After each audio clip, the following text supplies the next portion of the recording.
ang pag-walking guys no, every day, every morning, usahay ka ng kapuyon kaayo kumubangon ba, kay tagdugay man lamang mata diri guys nya sayo man kumumata siya na may panahon nga mumata tanga pitigim kapuya bitaw pero kinahanglan ginato siyang ipugos atong kaugalingon guys, mao na gitawag na to og self discipline. Okay.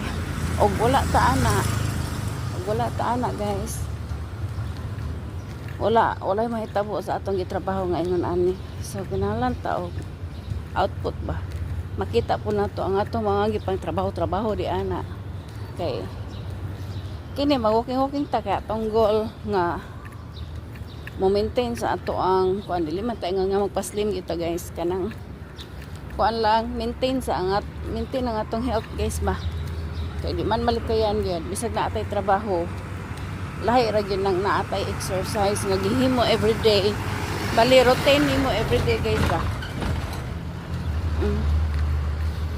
Ngan ani rin siya guys, self discipline ang tawag daw ani. Kinahanglan gid imo pursugihon ang imong kaugalingon para makuha nimo ang imong goals nga imong kabuton. Ana siya.